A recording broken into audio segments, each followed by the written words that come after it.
John, your LinkedIn says under job profession you are a career counselor as well. Is it career counselor? Counselor.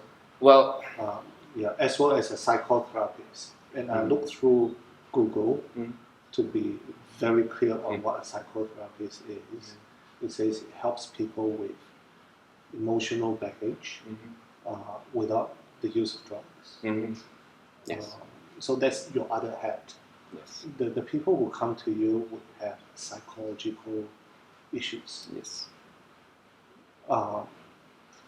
Is that a stigma in Asia, whereby at the very beginning of our conversation you mentioned about the courage to come and see people like yourself, whereas I would imagine if you have emotional issue, depression, whatsoever, it shouldn't be. Right. You shouldn't feel courageous. I mean, I'm going to a doctor to fix something. It doesn't require courage. Yeah. So what does that part of your job entail? I mean, you mentioned the is there any stigma or taboo about mental health, about having struggles with emotions? Yes. It's there. It's not bound by age or race. So is it something still hidden? People would not want others. Yes, I do see resistance sometimes from individuals who obviously are struggling but not willing to take that. I also wouldn't want to be too simplistic about things and say, oh, it's the taboo, is just the stigma, which is sometimes it could just be the readiness of the person. I have people who I've seen who were sent to me and said, were referred and said, go and see a counselor, and never came back, right? But one day shows up. Right. And to me, it's not, when a client does not come back, it's not, I don't take it as rejection. I take it like it's this person's journey and I need to respect that. Right. And when the readiness is there, they'll find the courage in them. So at what point of time does one need a counselor? Okay, if you talk about mental health, if you talk about from a functional level, I would say when somebody is feeling that I can't go about every day doing what I should be doing, so I can't get out of bed, I can't even take a shower, I can't feed myself well. These are the extremes too. So those are the symptoms. Well, they're not really. We're all different. We're all unique. It could be somebody who, I'll give another example, someone who enjoys sports, and I've been, let's say, basketball player, and then suddenly finds like, I have no interest in anything, I just want to, do nothing. Not necessarily bad, but then to ponder over it and what is causing that change. But I would like to advocate more that people step forward to connect, because we don't have to wait until we are so unwell to then realize I need help. To me, it's more about as soon as we realize that I am not being myself, I am not feeling good about how my days are going, I don't have to wait until I can't feed myself. Right.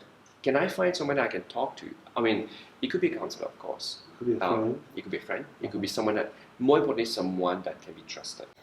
That's so important, and I think that's something that in this current society we tend to lack, that connection. That we have so many connections. Facebook, you go on Facebook, you go on LinkedIn, you go on Instagram. I mean, I have literally some. You've coming to me and say I have 3,000 friends on Facebook. Feel lonely. Yes. The thing is that in their mind, they will really tell you, I have 3,000 friends. Right. But what is missing is illusional. They're not friends. When you go deeper and you realize, okay, if you feel not okay, out of these 3,000, who would you go to? Right. No one. So there's a lot of connection that is not being made. It stays at a certain level, and the deeper connection is not made. The trust is not built, and that human connection, that face-to-face connection is so important because So it can't be replaced by social media. I don't. Or could the new way of etiquette, need to be educated, whereby people need to treat social media just as seriously as face-to-face interaction, whereby you have to be mindful that the person on the other hand, the other end not getting any likes. I think that awareness is important. It's the impact that everything that we post, every like that we don't give or give. It may sound very lame, but a couple of years ago, somebody who's on my Facebook posted that someone very dear passed away. Right. 200 likes. What does it mean? Yeah. There was no the crying sign there, right? It's like 200 likes. It's like, yay, he or she's gone, or like because we empathize, we feel for you. Right. What does that mean? It could be interpreted in so many ways. And that got me, thinking is social media is here. It won't go away, and it's coming even stronger and stronger. Yeah. But I think that human connection is so important because on social media, there are so many things missing. You don't, like I said, we were talking about listening just now. There are many layers of listening that you don't have it in social media. You can't listen to the emotions. You can't listen to, I like to call it the energy of the person. It's online, and you make meaning of what you see based on where you are. Right. And you don't receive that. I mean, that energy, that connection. That energy. You don't. It's very distant. It's you interpret it. And very often when I see people coming in, let's say for example they have relationship issues, boyfriend, girlfriend, so at some point in time there will be a misunderstanding online. Right. That's why. Even on Skype, it's not effective. Even on Skype, it's not effective. But what I say is, I mean, if you look at the trend now, they are even going into, there's this new thing called chatbots. So this is, I think some places it's being tried or it's already ongoing. In the US, I think they already do it. Chatbots. So which means if someone has an issue, I'm feeling depressed, I have anxieties now, so I'll log into this website or I have this app, and I will just go in there and talk to the robot. And these are AIs, so they learn how based on what you respond. And I was curious and I tried. So I have this app on my phone and it's supposed to be designed for anxiety. So I'm like, okay, whenever I'm feeling a little bit uneasy or let's have a chat. It helps in some ways because there's a script, there's They say all the right things, but there's no soul. Yes, you get the right answers, but it feels fake. It feels phony. It feels like I feel you. No, you can't. You're a robot. I know what you mean. No, you don't. It's kind of like there's that. But it allows you to be rude to it. Yeah, I mean, you can say shut up and but the other thing is that these things remember everything. Sometimes if you use it for a month, for a year or whatever, you can come back and say, you've mentioned that to me. And then you're like, did I? It can work both ways. Sometimes when you're feeling okay and then you realize that actually there was a time when I was actually better. And I can do this. So there is value to it. So I'm not saying that going social media, for example, the chatbot is no, don't go there. But I'm saying we got to be realistic with in terms of how much can this do, and can that literally replace the human connection? What are the criteria for us to look out for in finding a suitable counsellor? I think the first thing that I would say is the most straightforward thing. You look at the training. The counsellor should be able to tell you, this is my training, this is where I was certified. Right. And different counsellors also use different approaches to counselling. You just do a Google search and counselling approaches. There'll be like so many. And each one of them have their own strengths. And it needs to be a fit to your own personality.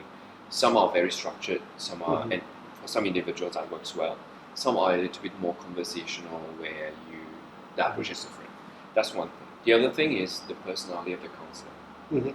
So I had that question before, and I tell my response is, give it a try, go for one session, and then you decide whether you want to continue. If a counselor is too prescriptive, comes with a set of answers, know-it-all attitude, those are the ones to watch out for. In my opinion. In your opinion, what do you mean by that?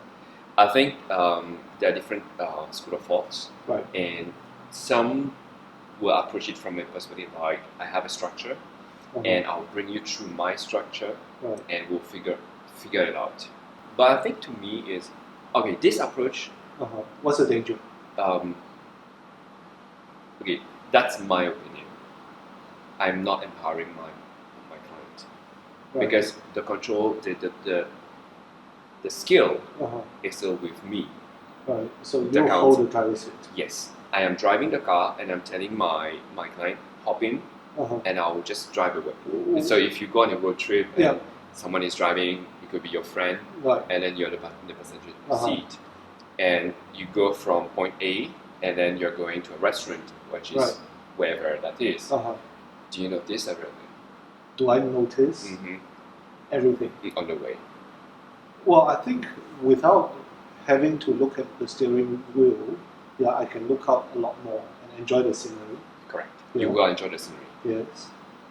A few months later, we do the same thing again. And I say, now you drive. So what you're saying is a lot like driving with a GPS, whereby it's very passive. You don't know where you have been. Yes. And once I take out the GPS, right. It's kind of like... That's a very, very good analogy, because each time you take off the GPS, I'm lost. Yes. And this autopilot symptom is so prevalent in all the youth today, not just with this little example that we're talking about. So you're saying that train someone to fish, train someone to think for themselves. Yes.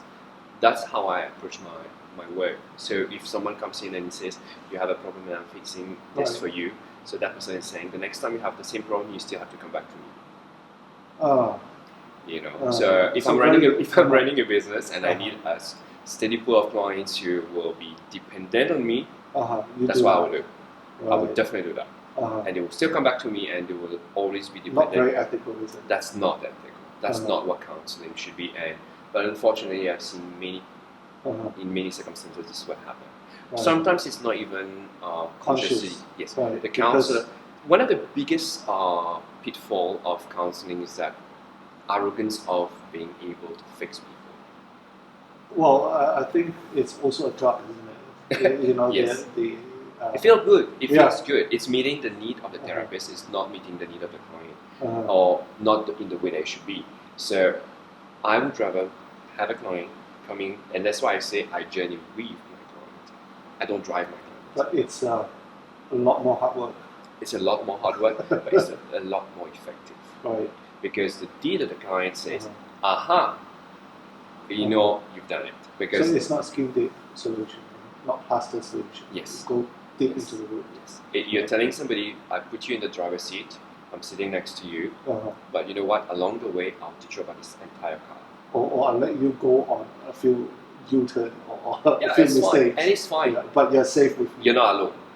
We'll still get back on track. But you want that experience, we explore options, we say, okay, what can we do now? Right. You would like to go left, let's go. And then we'll see what's on the way. Sometimes I wouldn't want this kind of counselor. Yes, I mean... I want shortcut. Yes. And that's where it's important to... If a client comes to me and say, you know what, just give me the answer. Yeah, give me the pill. Yes, and then I'll be very curious. What's the urgency? Right. What is behind that urgency of wanting a fix? Rather than going... Well, the pain will go away. I can sleep better. Okay. Right? So we are in the age of instant gratification. Okay. Yes, definitely. It's like I pay you. Somehow, if you go to see a doctor, you're like, Just give me the medication that I Yeah, need. yeah. I can walk out of here and the pain is gone. Yeah. Let's talk about mental health. If you go and see a psychiatrist Right. and they are training in medical model, Mm-hmm. which counselors are not, we Right. take a different approach to mental Uh-huh. health. It's not right or wrong, it's just different approaches. Right. But I've worked with quite a number of people who are also working with psychiatrists. They are on medication. Medication sometimes is needed, especially when you're talking about individuals who are really dysfunctional, Uh-huh. who can put their own life at risk because they are not functioning. So they need medication to keep them safe, to keep them grounded to some extent. How does it normally work? Do you partner with medical practitioners to come up with a program? Yes, it has to be holistic. Ah. Medication is to me, the analogy of the car is the same. The medication is driving. Okay. So the day that you remove it, so what happens? So I even have people coming to me saying, I'm fine, I'm okay, I'm better now. I say, what happened to make you better? My drug is in my bag. So if I get a panic attack, I just pop the pill and I'm fine. So I'm fixed. But you know what? What happens when you don't have your drugs? What happens if you forget your bag? Yeah. You know? It would be a lot worse, wouldn't it? It creates a dependency. It does not empower the person. So, like you said just now, the partnership is to me is essential. You have to, while at the same time that the person is receiving treatment, to have work where the person is empowered. So you're untangling people's emotional issue, and then the pain will go away. The headache, the sleepless night. Well, it depends on what's causing it first. But let's see if it's an emotional issue. I think. But isn't that why people come to you? Yes. Right. They are confused. They are unsure. This is usually what I hear. They don't know why. What's going on. So sometimes I tell them, how I see it is, you have a jigsaw puzzle here, and the pieces are all over the place. Right. So what we're going to do is, you will tell me which piece is the most important for you, and we'll go from there. And then we'll figure out, we'll put the pieces together, and just like a puzzle, the picture gets clearer and clearer and clearer. So your method will take a long time. There's no instant quick fix. There's no instant quick fix. But I've seen people who get it. But they'll never replace. They'll never come back to you after that. It really depends on people. Sometimes they will be like, "Oh, I get it," and it's just in one session, and they are able to switch. Yes, they have this blockade. They get unclogged in a way, and they're like, "Okay, it flows now, so I know how to do this." And to me, it's like, "Whoa, cool, right?" But sometimes, especially when it's a very deep set, and there are multiple layers of issues, so it could not. Someone that comes to me and says, "I have depression," I would tell them, depression is helpful. And they're like, why? Because it's helping you cope with something. There's a reason why all these things were put into a human being. Anxiety, depression, anger, frustration, rage, and all that. Tell you something is not right at all. Not only that, it can also mean that you need that to protect yourself. You need that to cope. You need that to be able to go every single day, to wake up and say, I will do what I'm supposed to do. So even if there's depression, if someone is depressing, I would say, well, that's helpful for you now. But rather than focusing on the depression, let's talk about what's under this. Because it's kind of saying, if we don't go there, then you will need that depression to stay for the rest of your life, because it's how you are coping, how this is helping you go every day, right? Go by every day. But then it's got to be, if your whole it's something very fragile. You can't just say, let's go there and fix it. I go back to this journeying thing. I tell my clients, at any point in time, if you feel that I am here and you're behind me, stop me, because I'm too fast. Right. But if I am here, you tell me I'm too slow. I've got to just be in the same pace, yes, in alignment, and I need to pace myself. John, you counsel students in schools. What are the most common problems nowadays with that you observe? Okay. Is there such thing as pre and post social media era problems? Okay, maybe I'll answer the first part, which Right. is what's the most prominent issue that comes through the door. I think in the last 2 or 3 years, I've seen a huge rise in depression. The students are becoming depressed and not knowing why they are depressing. It's weird. And that's what it is. But now if I go deeper, and I said what is being seen, what's on the surface is this, right? But if I go deeper, I think the biggest issue that's happening now that brings people or students or youth to counseling is that they are not connecting. Right. They have relationship issues. They do not know how to do that, how to do relationship, with friends, with family, with siblings. Because they grow up just looking at phone. That skill of nurturing a relationship, and understanding that life is very different. It sounds like it's an epidemic. Yeah, I mean it's rampant now because they come in there and then they will say, okay, let's take an example of what we call BGR, boyfriend and girlfriend issue. Right. So they will come in there and they will say, you know what, I broke up, and then they go into a depressive state. They are upset. So we go through. So what happened? And more often than not, I realized that they come with an idealistic idea of what a relationship should be. So it's almost like saying and they live happily ever after kind of thing.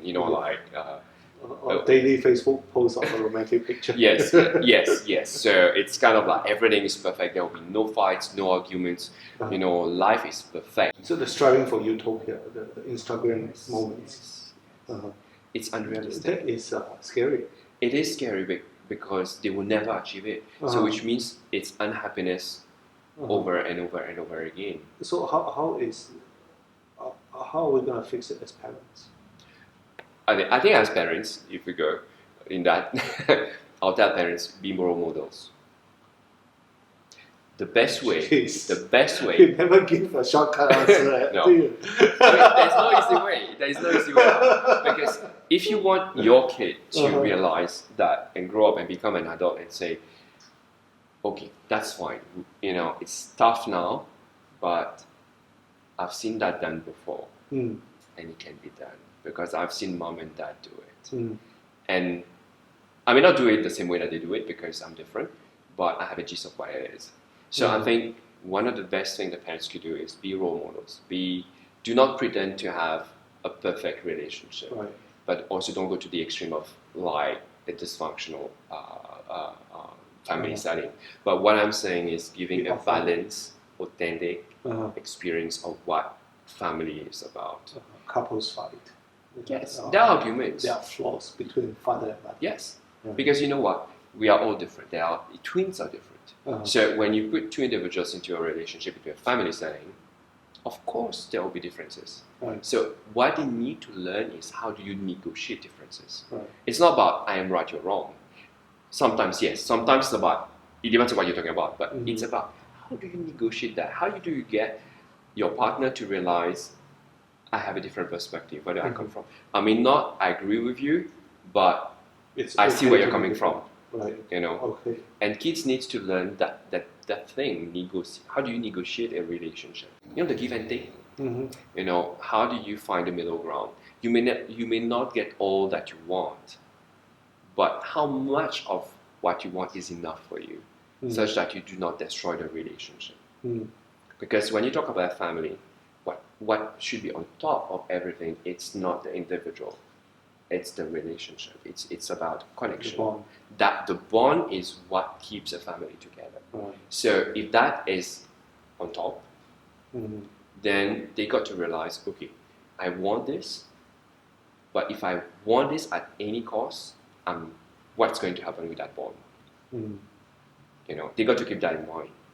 But then if that bond is so important and it's critical and that connection needs to be there.